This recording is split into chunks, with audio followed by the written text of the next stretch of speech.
한글처럼 쉽게 배우는 훈민한자 강의 기초학습편 제29강 14번 모기와 관련자입니다. 먼저 헛단 창단입니다. 도우미 그림에는 두 개의 수레바퀴가 하나의 굴대에 묶인 그림과 또 두 개의 창날이 하나의 창대에 꽂힌 그림이 있습니다. 헛단 창단의 짜임은 소전에서는 입구를 둘 나란히 결합한 부르짖을 현 밑에 수레바퀴의 뜻을 나타내는 수레거가 획주름한 모양을 결합해서 나타내었고, 수레바퀴가 부러진다는 것은 바로 삐걱거린다는 뜻입니다. 이 소전의 글자가 해서에서는 고든선문으로 변형하여 헛단 창단의 글자 모양이 되었습니다. 자원은 헛단은 삐걱거리며 돌아가는 수레바퀴가 떨어져 나가지 않도록 하나의 굴대에 묶이듯이 헛이라는 뜻이며, 보기로 단일이 있고 단일은 헛단 한일이므로 단 하나라는 뜻입니다. 굴대와 비슷하게 창대에 창날이 달린 이 창 또는 목이라는 뜻을 나타내는 부분 글자의 뜻으로 쓰입니다. 훈과 음은 헛단 창단입니다. 다음은 도끼근 무게근입니다. 도음이 그림에는 도끼날이 도끼 자루에 박혀있는 그림이 있습니다. 도끼근 무게근의 짜임은 소전에서는 도끼날을 상형한 부분 글자에 도끼 자루를 상형한 부분 글자를 결합하여 도끼근의 글자 모양이 되었습니다. 해서에서는 이 소전의 글자가 고든서문으로 그리고 그 모양을 변형하여 도끼근의 글자 모양이 되었습니다. 자원은 도끼근은 도끼날에 도끼 자루가 박힌 것을 상형한 글자로 도끼 또 날이라는 뜻이며, 보기로 근부가 있고 근부는 도끼근 도끼부이므로 도끼라는 뜻입니다. 물건을 도끼로 잘라서 무게를 재는 이 무게 또는 무게단위라는 뜻이며, 보기로 근량이 있고 근량은 무게근 헤아릴 양입니다. 그래서 저울로 단 무게라는 뜻입니다. 훈과 음은 도끼근 무게근입니다. 한자를 쓰면서 마무리하겠습니다. 먼저 헛단 창단은 입구를 두 개 나란히 쓴 부르짖을 혀는 이 글자에서는 삐걱거린다는 뜻이고, 그리고 그 밑에 수레거가 획주림하여 그 뜻은 수레바퀴를 나타내는 부분 글자를 결합하였습니다. 그래서 삐걱거리며 돌아가는 그 수레바퀴가 하나의 굴대에 묶이듯이 하나라는 뜻이고, 또 두 가닥진 창날이 하나의 창대에 꽂히듯이 하나라는 뜻에서 헛단, 창단, 무기단이 되었습니다. 다음은 도끼근 무게근입니다. 도끼근 무게근은 도끼 날이 도끼 자루에 박힌 것을 상형한 글자로 도끼라는 뜻에서 도끼근이고, 또 물건을 도끼로 잘라서 무게를 재는 무게 또는 무게단이라는 뜻에서 무게근 무게단이 근입니다. 다음은 활궁입니다. 도음이 그림에는 화살과 활등이 굽은 활의 그림이 있습니다. 활궁의 짜임은 소전에서는 등이 굽은 활을 상형한 글자이고, 이 소전의 글자가 해서에서는 고든선문으로 변형하여 활궁의 글자 모양이 되었습니다. 자원은 활궁은 활등을 구부려 만드는 활을 상형한 글자로 활이라는 뜻이며, 보기로 궁시가 있고 궁시는 활궁 화살시이므로 활과 화살이라는 뜻입니다. 훈과 음은 활궁입니다. 다음은 안일불입니다. 도음이 그림에는 활에 활줄을 매일 때 활등이 이리 빗돌 저리 빗돌하고 메어지지 않는 그런 활을 버리는 것을 나타내었습니다.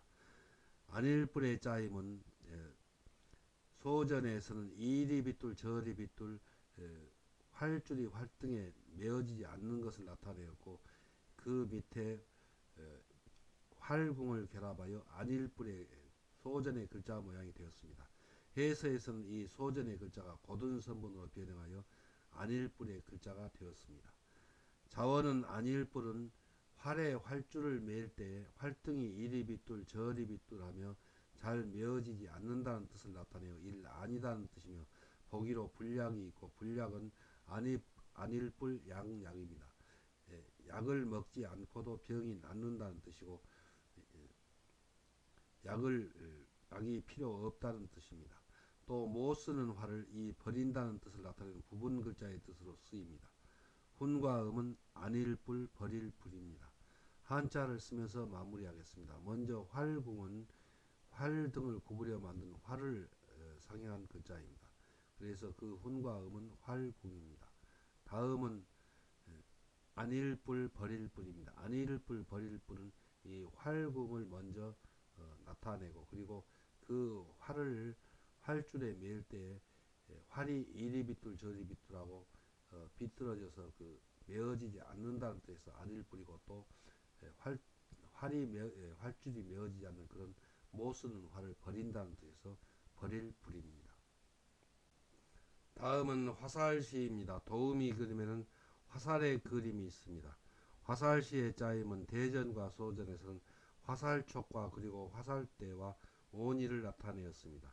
해서에서도 이 소전의 글자가 고든 선분으로 변형하여 화살시의 글자 모양이 되었습니다. 자원은 화살시는 화살의 촉과 세 줄로 새의 깃을 뒷부분에 꽂은 화살대와 활 시위에 대는 온이를 상형한 글자로 이를 화살이라는 뜻이며, 보기로 시석이 있고 시석은 화살시 돌석이므로 전쟁터에서 화살과 돌이 날아다닌다는 뜻입니다. 여기서 온이는 화살의 이 부분이 바로 온이입니다. 화살을 시위 곧 활의 줄에 끼도록 광대살이로 짧은 동강을 만들어 붙이는 것입니다. 또 이 이를실은 화살시와 글자의 모양이 비슷하나 소전을 대비하여 보면 다른 글자라는 것을 알 수 있습니다. 다음은 방패관입니다. 도우미 그림에는 옛날에 병사들이 사용하던 방패의 그림이 있습니다. 방패관의 짜임은 소전에서는 들어갈 입을 상하 반사하여 그 뜻이 반대로 들어오지 못한다는 뜻이고, 한일은 막아낸다는 뜻을 가리킵니다. 그래서 방패관의 글자 모양이 되었고, 이 소전의 글자가 해서에서는 고든 선분으로 변형하여 방패관의 글자가 되었습니다. 자원은 방패관은 방패의 상형자이며, 지금의 글자는 공격에 오는 창칼이나 화살 따위가 들어오지 못하게 막아내는 구실을 하는 것이 이를 방패라는 뜻이며, 보기로 간과가 있고, 간과는 방패관 창과이므로 방패는 방어용 무기이고 창은 공격용 무기입니다. 그래서 무기 또는 전쟁이라는 뜻입니다. 소전의 이 들어갈 입과 해서의 이 모양은 들어갈 입의 상하 반사여 그 뜻이 달라져서 들어오지 못한다는 뜻입니다. 훈과 음은 방패관입니다. 한자를 쓰면서 마무리하겠습니다. 먼저 화살시는 화살의 촉과 그리고 화살대와 온이를 상징한 글자입니다. 그래서 이 글자가 화살시입니다. 그리고 이를실은 전번에 공부한 글자입니다. 그런데 이 글자와 모양이 비슷하지만 위에서부터 이렇게 꿰면은 이 글자는 이를실입니다. 다음은 방패관입니다. 방패관은 적이 공격하여 들어오지 못하도록 막아내는 것이 방패라는 뜻을 나타내서 방패관입니다.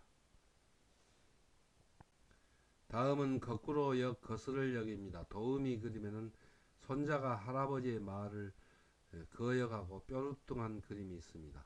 거꾸로 역의 짜임은 소전에서는 방패간에 받쳐낸다는 뜻을 나타내는 부분 글자를 결합했는데, 방패간은 적이 쳐들어오는 것을 막아내는 것이 방패이므로 침범한다는 뜻이 되고, 그 침범하여 들어오는 것을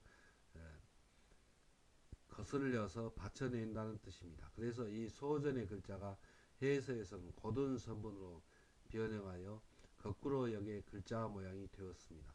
자원은 거꾸로 역은 본래 사람이 머리를 아래로 향한 것을 상형한 글자로, 지금의 글자는 침범하여 들어오는 것을 밑에서 받쳐내듯이 상대방의 뜻에 거스르는 것을 나타내어 이를 거꾸로 또 거스른다는 뜻을 나타내는 부분 글자입니다.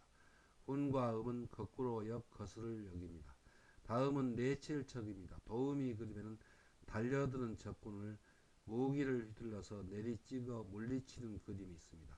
내칠적의 짜임은 대전과 소전에서는 돌지범 안에 거스를 역을 결합했습니다. 그래서 그 뜻은 집안에서 우더른께 거역하는 사람을 내친다는 뜻입니다. 해서에서는 이 소전의 글자와 전혀 다르게 도끼근 무기근 곧 무기라는 뜻을 나타내는 도끼근에 찍는다는 뜻을 나타내는 점주를 결합하였습니다. 자원은 내칠척은 달려드는 적군을 무기를 휘둘러 내리찍어 물리친다는 뜻을 나타내어 이를 내친다 또 쫓는다는 뜻을 나타내고 거기로 척화가 있고 척화는 화의를 물리친다는 뜻입니다. 그래서 다른 나라가 화평을 맺자고 하는 것을 받아들이지 않고 거절하여서 쫓아버린다는 뜻입니다. 훈과 음은 내칠척입니다. 한자를 쓰면서 마무리하겠습니다. 먼저 거꾸로 역은 이 부분은 방패간입니다. 그런데 방패라고 하는 것은 적이 공격하여 오는 것을 막아낸다는 뜻이고 이 글자에서는 침범한다는 뜻입니다. 그래서 침범한다는 뜻을 이 부분 글자는 막아내어서 것을 나타내서 거꾸로 또는 거스른다는 뜻입니다. 내칠척은 도끼근의 점주를 결합했습니다. 그래서 도끼는 무기라는 뜻이고 달려드는 적군을 무기를 휘둘러 내리 찍어서 물리친다 또 쫓는다는 뜻에서 내칠척 쫓을 척입니다. 이어서 15번 말과 글의 관련자입니다. 먼저 허물건 죄건입니다. 도움이 그림에는 상급자에게 반항하는 사람의 그림이 있습니다. 허물건 죄건의 짜임은 소전에서는 상급자의 뜻을 나타내는 위상을 글자 위에 나타내고 그 밑에 방패간을 결합하였습니다. 방패간은 적이 무기로 공격해 올 때 받아낸다는 뜻인데 이 글자에서는 적이 무기로 공격해 오는 것처럼 죄를 범한다는 뜻입니다. 이 소전의 글자가 해서에서는 고든 선문으로 그리고 그 모양을 변형하여 허물건의 글자 모양이 되었습니다. 자원은 허물건은 우어른이나 상급자에게 죄를 범한 것을 나타내어 이를 허물, 죄 또 죄악이라는 뜻을 나타내는 부분 글자입니다. 훈과 음은 허물건, 죄건, 죄악건입니다. 다음은 매울신입니다. 도음이 그림에는 죄를 지은 사람이나 노예의 이마에 큰 침으로 문신을 하여서 도망하지 못하도록 하던 관습을 나타내었습니다. 매울신의 짜임은 소전에서는 죄건 밑에 문신을 가리키는 한 획을 결합해서 나타내었고 해서에서도 이 소전의 글자가 고든 선본으로 변형하여 매울신, 괴로울신의 글자 모양이 되었습니다. 자원은 매울신은 죄를 지은 사람이나 노예의 이마에 큰 침으로 문신을 하여 그 신분을 나타내었으며 문신당한 사람의 처지에서 이 괴롭다는 뜻을 나타내는 부분 글자이고 문신이 따끔하듯이 이를 맵다는 뜻이며 보기로 신미가 있고 신미는 매울신 만미이므로 매운맛이라는 뜻입니다.